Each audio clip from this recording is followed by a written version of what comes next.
அவையோர் அனைவருக்கும் என்னுடைய அன்பான வணக்கங்கள்.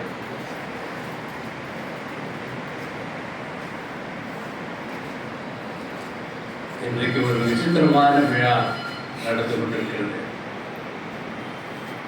பொதுவாக வழக்கறிஞருடைய வாதுரைகளை கேட்ட பிறகு நீதிபதி ஒருவர் தீர்ப்பு சொல்வார். ஆனால் இங்கே நீதிபதி எழுதிய நூலை ஒரு வழக்கறிஞர் திறனாய்வு செய்து முடிவு சொல்லப்படுகிறது.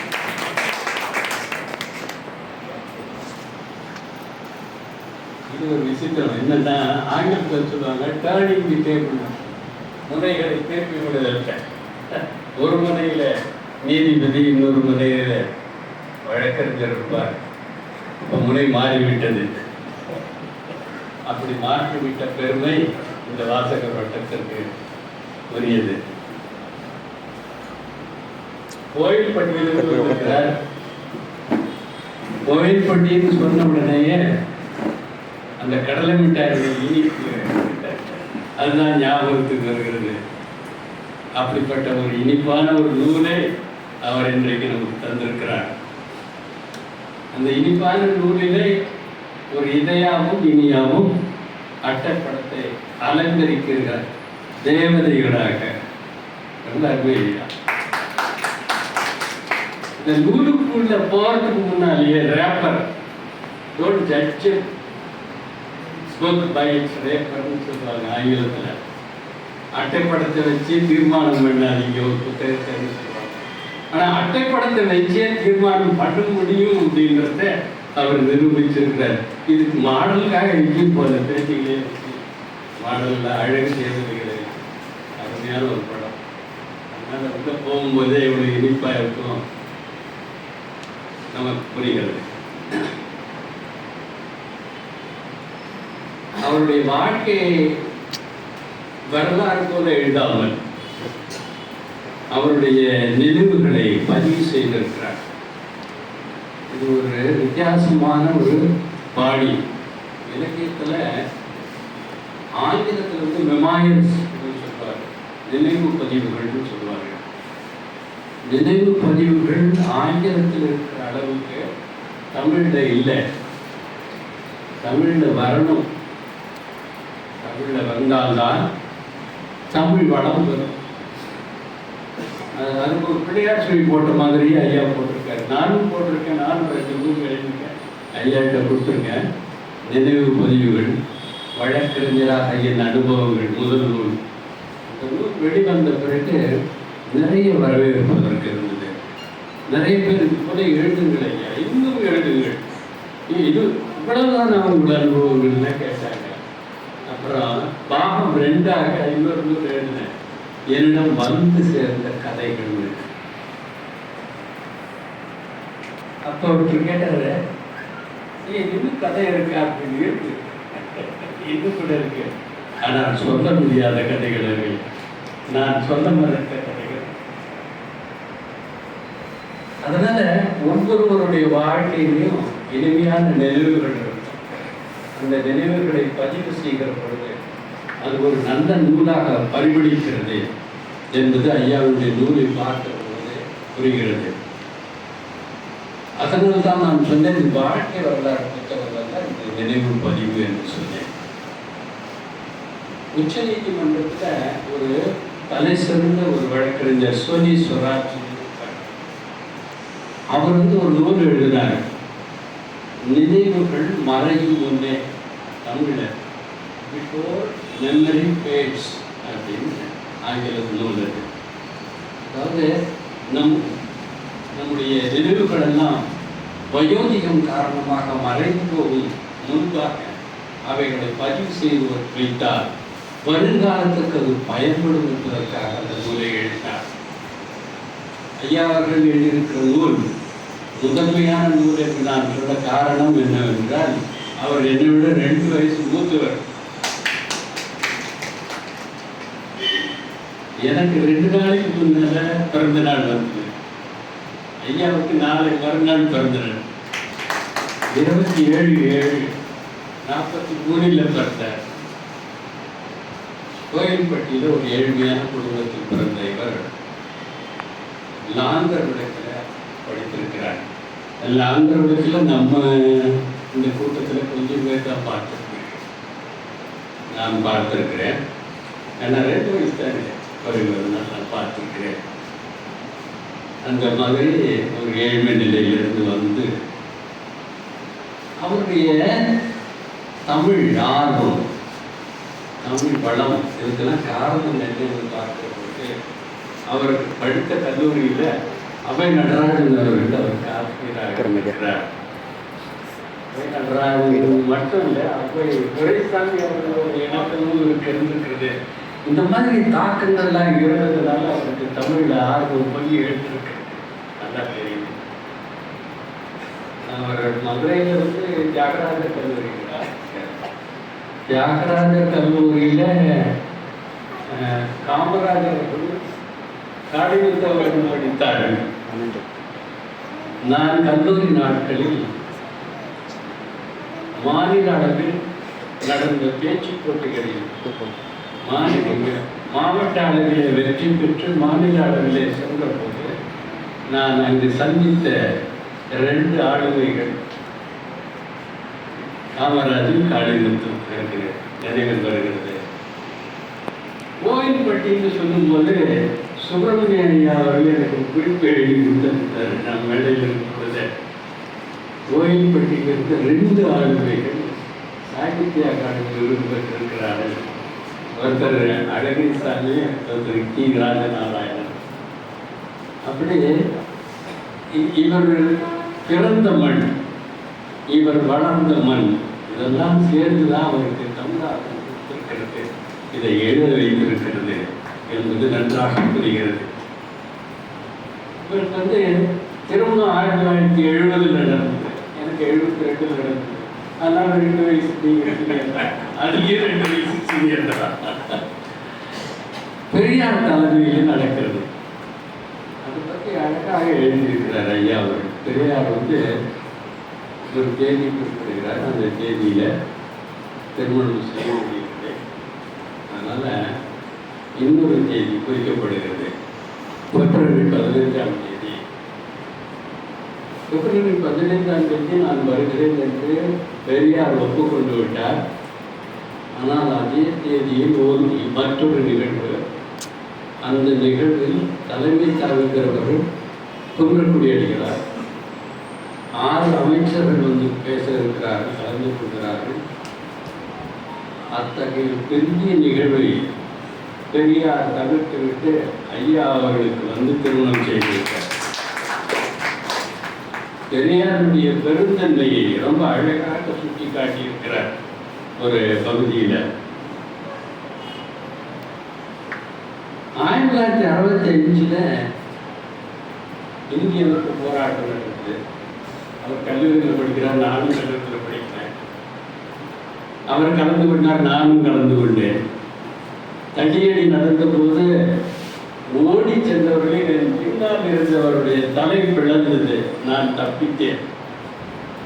ஆனால் ஐயா அவர்கள் சிறை சென்றிருக்கிறார். இந்திய எதிர்ப்பு போராட்டத்தில் சிறை சென்றவர் ஒரு பதிவு செய்ய வேண்டிய ஒரு பணிகள், நிகழ்வுகள், இதெல்லாம் வருங்கால உணர வேண்டிய உண்மைகள். அப்புறம் படித்து முடிந்த பிகாம் படித்து முடித்தார். படித்து முடித்த பிறகு அவருக்கு 2 வாய்ப்புகள், வேலை வாய்ப்புகள். அந்த காலத்துலனா நிறைய வேலை வாய்ப்புகள் இருந்தது. எனக்கு நல்லா தெரியும். என்னுடைய நண்பர்கள்லாம் நீங்கள் வகை படிக்க போன மாதிரியே எங்கள் நண்பர்கள்லாம் ஒரே நேரத்தில் 2 வாய்ப்புகள் தான் வரும். அவரும் வந்தது. ஒரு வாய்ப்பு வங்கி, இன்னொன்று டிஎன்பிஎஸ்சியில் தேர்வாகி நீதித்துறையில் இடைநிலை உதவியாளர் பதவி. இது 2 ஆப்ஷன். அப்போ அவருடைய தந்தையார் சொன்ன சொல்லை கேட்டு அவர் நீதித்துறைக்கு வருகிறார். நீதித்துறை செய்த புண்ணியம் அது என்று தான் நான் சொல்வேன். ஏனென்றால் நீதித்துறை இவரால் பயன் பெற்றது அப்படின்றது ஒரு நூலில் இருந்து நல்லா தெரியுது. இவர் வந்து முதல்ல புதுக்கோட்டையில் சப்போர்ட்டில் சிறந்தாருடைய அசிஸ்டண்டாக போகிறார். அது ஒரு சாதாரண ஒரு பதவி தான். ஆனால் அதற்கு பிறகு அவர் அப்படியே உயர்ந்து போய் சென்னையில் போன பிறகு அடிஷனல் கவர்மெண்ட் லீடர்களுடைய அலுவலகங்களில் பணியாற்றுகிறார். நான் 1979 84 வரை இந்த ஊருக்கு அடிஷனல் கவர்மெண்ட் லீடராக இருந்தார். அதனால அடிஷனல் கவர்மெண்ட் லீடர்னா இந்த மாதிரி பதவி எனக்கு தெரியும். அதுக்கு எவ்வளோ வல்லமை உண்டு, அதுக்கு எவ்வளோ வலிமை உண்டு எல்லாம் தெரியும். அதுவும் நான் வந்து பணிபுரிந்தது ஒரு தாலுகாவுடைய தலைநகரத்தில், மாவட்டத்தினுடைய தலைநகரம் இன்னும் அதிகமானது. இவர் மாநில தலைநகரத்தில் ஒரு கவர்மெண்ட் லீடராக பணிபுரிந்திருக்கிறார். அங்கே பணிபுரிகிற பொழுது அவர் சந்தித்த ஆளுமை, முதல் ஆளுமை ஜஸ்டிஸ் சத்யதேவ். நீங்க எந்த ஒரு பழைய காலத்து வழக்கறிஞர் ஜஸ்டிஸ் சத்யதேவ் பற்றி சொன்னீர்களானால் அவர் திகைத்து போய்விடுவார். ஏனென்றால் அவர் ஒரு நேர்மையானவர். அவரிடத்துல சகஜமாக பழகக்கூடிய அளவுக்கு ஐயா அவர்கள் இருந்தார் என்றால் இவரை எவ்வளவு நேர்மையானவர் என்பது நமக்கு புரிகிறது. சத்யதேவ் எவ்வளவு பெரிய ஒரு நேர்மையாளர் என்பதற்கு ஒரே ஒரு உதாரணம் சொல்றார். இதெல்லாம் ஜஸ்டிஸ் சந்திர அவர்கள் எழுதிய ஜெய்வின்னு ஒரு படம், திரைப்படம் வந்தது. அந்த படத்துக்கு சூர்யா நடித்த படம். இந்த சூர்யா நடித்த படத்துல ஒரு கோர்ட் சீன் வரும். அந்த கோர்ட் சீன்ல கோர்ட் ஆன் காட்டுறது வந்து ஜஸ்டிஸ் சந்திர அவர்கள் சொல்கிறார், இந்த கோர்ட் ஆர்டர் 2 படம் வைக்கணும். ஒன்று வந்து அம்பேத்கர் படம், இன்னொன்று சத்யதேவ் படம். அதே போல் வைத்தார். ஜெய்வின் பார்த்தவர்களுக்கு தெரியும். இல்லைன்னா நீங்கள் நினைவுபடுத்திக்காங்க 2 படத்தில் ஒன்று சத்யதேவ் படம். அந்த அளவுக்கு ஒரு பெரிய ஆளுமை சத்யதேவ். சத்யதேவ் அவர்கள் வந்து ஒரு தடவை இன்ஸ்பெக்ஷன் சொன்னாரு. இவரை பார்க்குறாரு. பார்க்கும்போது இவர்கிட்ட என்ன சொல்றாருன்னா, be bold, I am here to protect யூன்னு சொல்லியிருக்காரு. ஏன்னா நீங்கள் தைரியமாக செயல்படுவீங்க. ஏன்னா நேர்மையானவர்கள் தைரியமாக செயல்படணும். நேர்மைக்கு நிறைய பின்னடைவுகள் நேரும். அதனால் அவர் வந்து ஒரு தைரியம் கொடுக்குறார், இவருக்கு தைரியம் கொடுக்குறார். நான் சொன்னேன், இந்த நீதித்துறை இவரால் பயன் பெற்றதுன்னு. அதுக்கு ஒரு உதாரணம், சத்யதேவுக்கு ஒரு பணி கொடுக்கப்பட்டது. என்ன பணினா, இன்டகிரேட்டட் டிஸ்ட்ரிக்ட் இருக்கும், ஒருங்கிணைந்த மாவட்டங்கள். அந்த மாவட்டங்களில் மாவட்ட நீதிபதிகள்லாம் இருப்பாங்க. அந்த மாவட்ட நீதிபதிகள் பணி செய்ய வேண்டும் என்றால் அவர்களுக்கு நேரம் போகாது. அவர்களுக்கு இன்ஸ்பெக்ஷன் டியூட்டின்னு ஒன்று இருக்கும். மொத்தமே 180 நாட்கள் தான் பணி நாட்கள். அதில் இன்ஸ்பெக்ஷன் டியூட்டியே 120 நாட்கள் போயிருக்கோம். 30 நாள் அவங்களால வந்து இன்ஸ்பெக்ஷன் ஒர்க்கே எதுவும் பண்ண முடியாது. அதனால் சத்யதேவ் திகைத்து போய் நடராஜன் ஐயா அவருடைய கேட்கிறார், என்ன பண்ணலாம் இல்லையா, அது மாதிரி பண்ணாதீங்க, ஜுடிஷியல் டிஸ்ட்ரிக்ட் தெரியுதுன்னு சொல்லியிருக்காரு. அதனால் நீதித்துறை தனியாக மாவட்டங்களை பிரித்தது, அதற்கு வழிவகுத்தவர் இருந்தார். சத்யதேவ் ஏற்றுக்கொண்டார். அவர் சரியான தீர்வு என்று ஏற்றுக்கொண்டு அதை நிறைவேற்றினார். சத்யதேவ் அவர்களுக்கும் ஐயா அவர்களுக்கும் நீதித்துறை கிடையாது. அப்புறம் ஜஸ்டிஸ் வெங்கட்சாமி, நான் 9 நூல் எழுதினேன் அப்படின்னு சொல்லி தலைவர்கள் பேசி சொன்னார். என்னுடைய முதல் நூல் ஒரு விழிப்புணர்வு நூல். அந்த நூலுக்கு பெயர் வந்து சொத்து வாங்க சட்ட ஆலோசனை. ஒரு சந்தேகம் இருந்த சூழ்நிலையில அந்த சந்தேகத்தை போக்குவதற்காக ஒரு விழிப்புணர்வு சட்டநூலாக அந்த விழிப்புணர்வு நூலாக ஒரு நூலை எழுதினேன். அந்த நூலை படித்து பார்த்தீங்கன்னா தெரியும், எந்த இடத்துலையும் எந்த சட்டத்துலையும் நான் சொல்லவே இல்லை. ஒரு சாமானியனுக்கு எப்படி நாம் விளக்கி சொல்லுவோமோ அந்த மாதிரி எழுதினேன். அந்த நூலுக்கு அடித்தரை கொடுத்தவர் வெங்கட்சாமி. அவர் அப்போ உச்ச நீதிமன்றத்தில் நீதிபதியாக இருந்தவர். வெங்கட்சாமி அவர்களோட நெருக்கமாக உயர் நீதிமன்றத்தில் ஜிபிஆர் உயர் நீதிமன்றத்தில் நீதிபதியாக இருந்தது, உச்சம நீதிமன்றத்தில் நீதிபதியாக இருந்தது. அவர் ரயில்வே ட்ரிபியூனல்ல சேர்மனாக இருந்ததெல்லாம் உடன் இருந்திருக்கிறார். அது ஒரு பெரிய மகத்தான ஒரு வாய்ப்பு என்று நான் சொல்வேன். அப்புறம் ஜஸ்டிஸ் ராஜு, இவங்க கையில் ஒரு புத்தகம் கொடுத்திருக்கிறேன், வழக்கறிஞராக இந்த அனுபவங்கள். அந்த நூலை பின்னால் திருப்பி பார்த்தீர்களா? அந்த நூலை பின்னால் திருப்பி பார்த்தீர்களா? ஜஸ்டிஸ் ராஜு அவர்களுடைய அணிந்துரையின் ஒரு பகுதி இருக்கும்.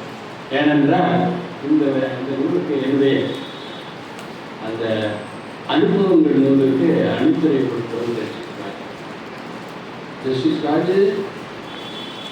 தமிழகத்தை சேர்ந்தவர், உச்ச நீதிமன்றத்தில் நல்ல ஒரு நீதிபதியாக பெயர் பெற்றவர்.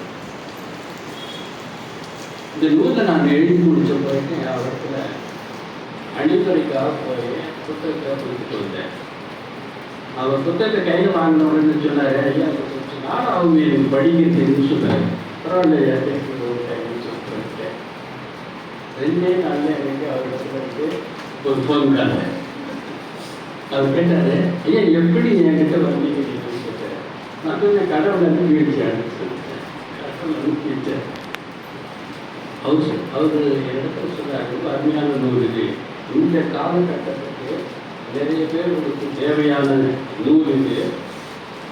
இந்த நூலில் நான் பார்க்கிறேன், பல நேரங்களில் நீங்கள் என்னை ஒத்துப்போயிருக்கிறீர்கள்.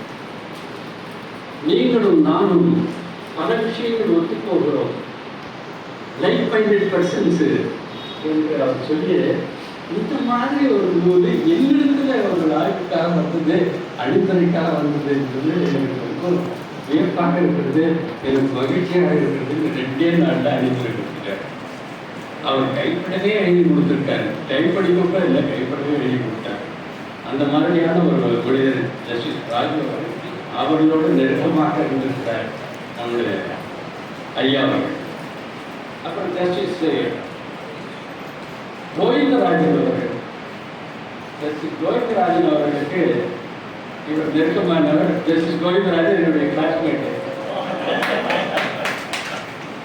அதனால நாம 2 பேரும் லைக் மைண்டட் பர்சன்ஸ் கிடைக்கல. ஆக இந்த புத்தகம் படிக்கிற பொழுது பல விஷயங்கள் என்னோடு ஒத்துப்போகிறார் அவர் என்பது எனக்கு வியப்பாக இருக்கிறது. இதுதான் வாழ்க்கை. நாம் சந்திக்கிற ஆளுமைகள் பல நேரங்களில் நம்மை கேட்க வைக்கிறார். கோவிந்தராஜன் சொல்றார், கோவிந்தராஜன் ஐயா சொல்றார், நீங்க என்னுடைய ஆசான், ஒரு தாய்மானவர் சொல்றார். அதுக்கு அவருக்கு சொல்றாரு, பதில் சொல்றாரு, பல நேரங்களில் எனக்கு நீங்கள் தான் ஆசானாக இருந்திருக்கிறீர்கள். இதுவரை அவரை இயக்க வைத்தவர் நம்முடைய ஐயா அவர். பெரியார் திடல்ல ஒரு நூலகம், அந்த நூலகத்தில் தினந்தோறும் போய் படித்திருக்கிறார். இதுவும் சாதாரணமாக வார நாட்களில் படித்ததை வார இறுதி நாட்களில் நேரம் செலவழித்து படித்திருக்கிறார். அவ்வையார் ஆலயம் தருவது சாலவும் நன்று, நூலகம் நுழைவது சாலவும் நன்று. இது ஐயாவுடைய வாக்கு. ஒரு ஆலயம் போறதில்லை, ஒரு நெற்றி பாய்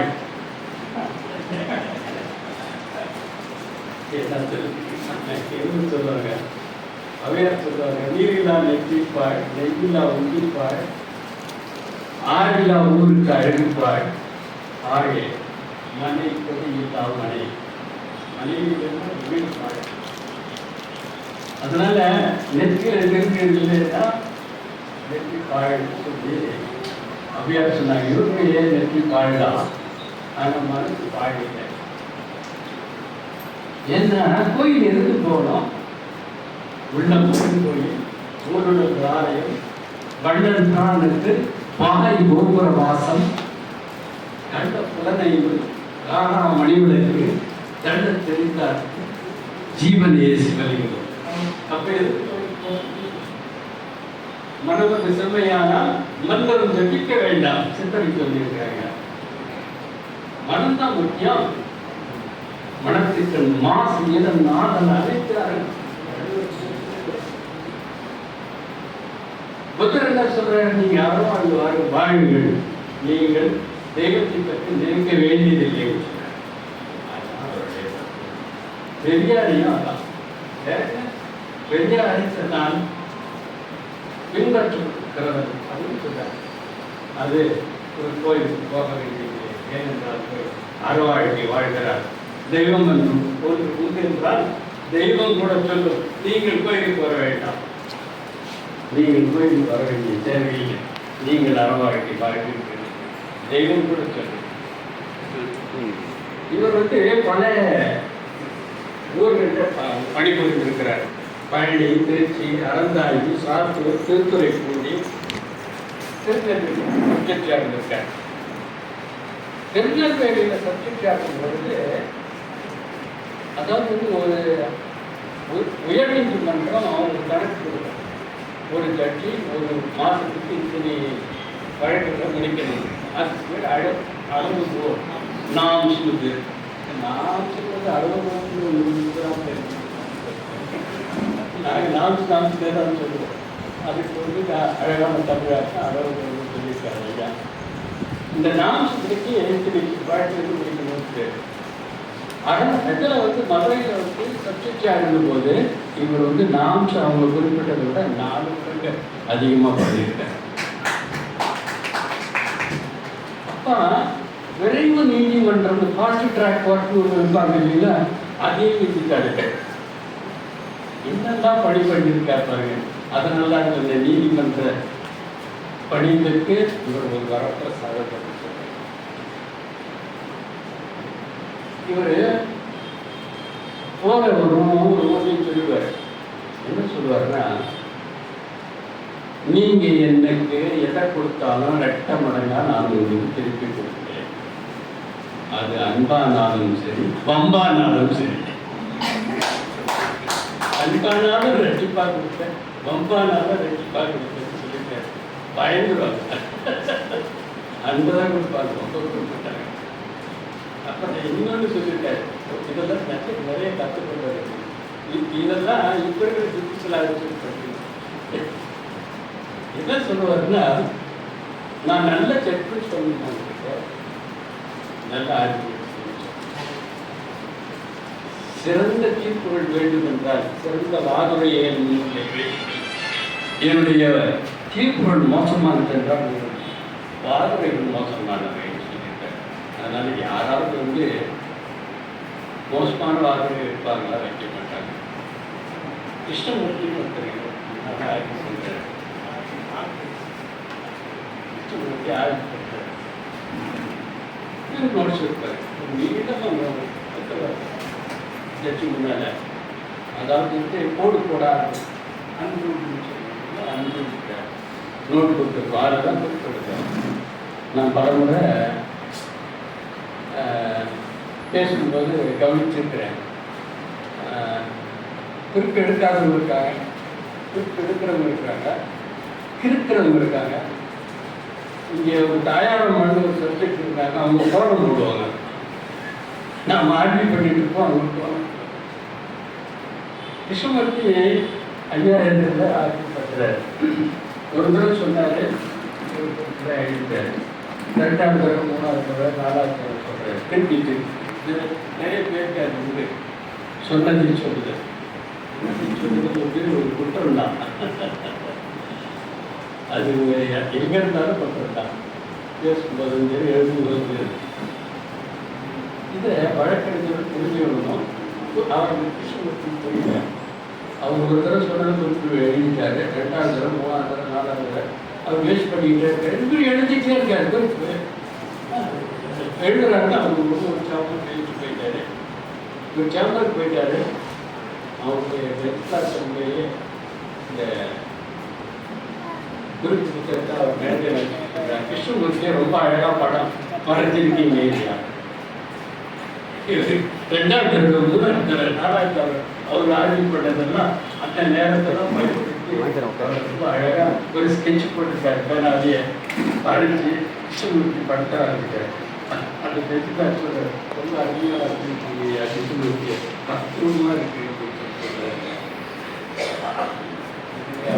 ஓவிய கலை, இந்த கலைகள் இருக்கிற ஒரு நாட்டம்.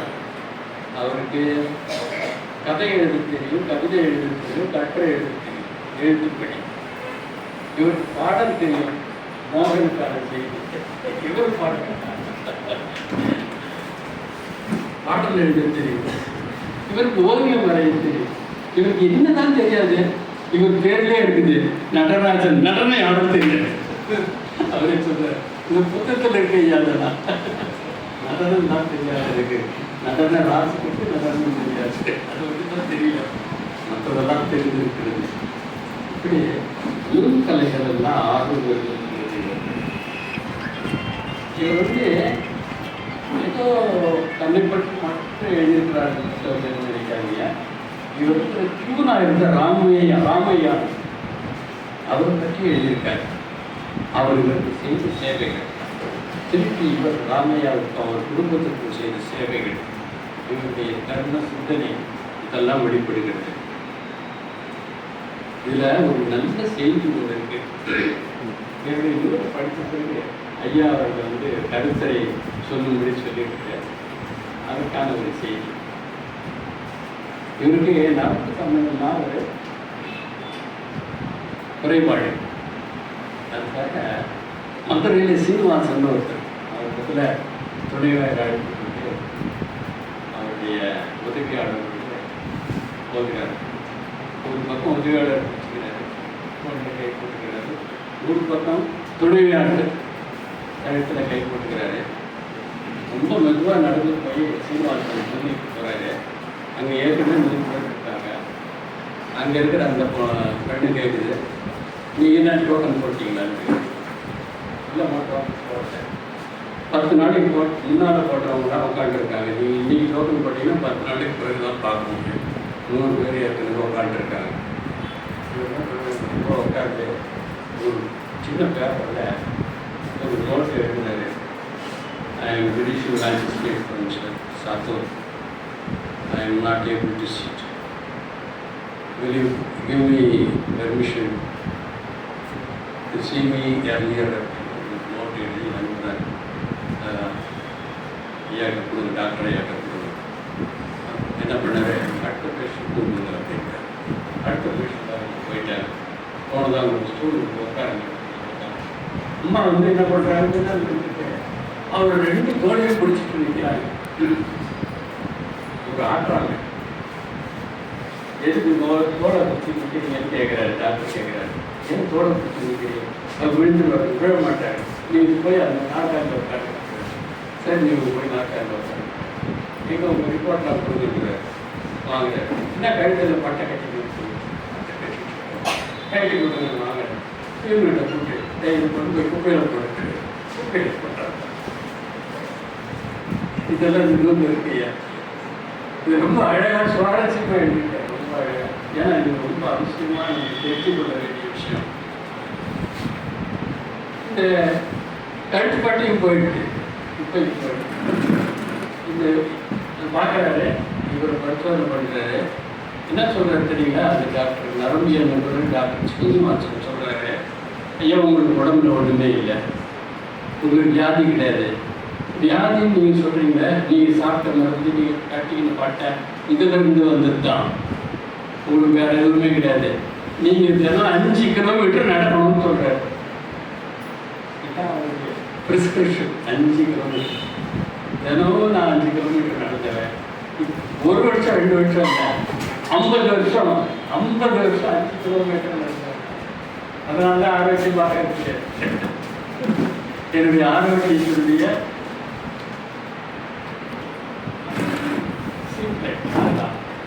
இப்போ ஐயா சொன்ன ஐயாவுக்கு 5 கிலோமீட்டர் நடக்கணும் அப்படின்னு சொல்லி அவர் பிரிஸ்கிரிப்ஷன் கொடுக்குறாரு.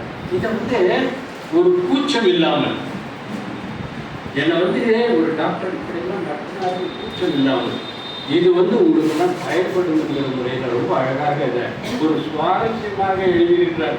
இது பார்க்குற பொழுது அது பார்த்துருக்காங்க. இவருடைய குடும்பம் ஒரு பல்கலைக்கழகம், நல்லது ஒரு குடும்பம், பல்கலைக்கழகம். இவருடைய குடும்பம் நல்ல குடும்பம். 2 மகன்கள், இவருடைய மகன்கள்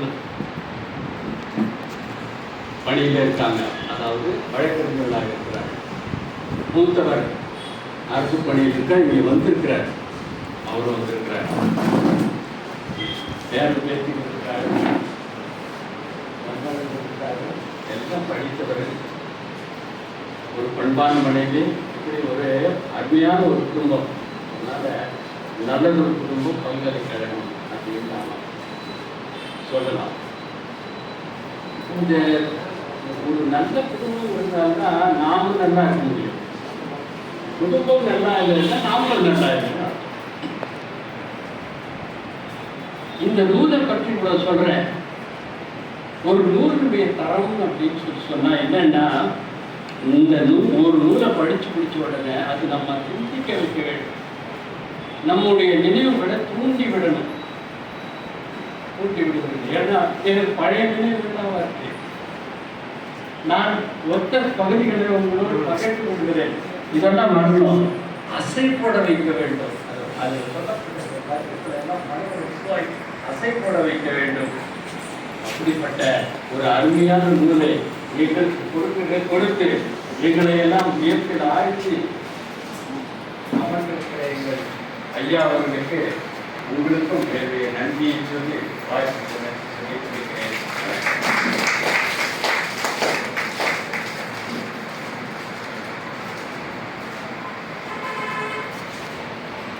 அழகான ஒரு நூலாய்வுரை வழங்கிய எங்கள் வாசகர் வட்டத்தின் சட்ட ஆலோசகர் மற்றும் மூத்த வழக்கறிஞர் திரு பா. பழனிதாஸ் ஐயா அவர்களுக்கு எல்லா பாயிண்ட்டையும் எடுத்துட்டீங்க.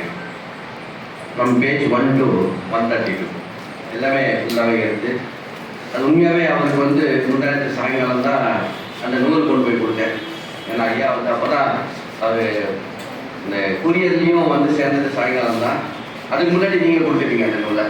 அதனால் அந்த நூல் கொண்டு போய் அவர் இடம் கொடுத்ததில் சாயங்காலம் 6 மணி ஒரே நாளில் கம்ப்ளீட்டாக படித்து அது ஒரு ஆய்வு, அற்புதமான ஒரு ஆய்வு தந்திருக்கிறார். நம்ம பழனிதாஸ் ஐயா அவர்களுக்கு மனமார்ந்த நன்றிகள் பாராட்டி இந்த இனிய நிகழ்வுக்கு பாவலர் வையவன் ஐயா அவர்கள் வந்திருக்கிறார். அவர்களையும் வருக வருக என்று வரவேற்கின்றோம்.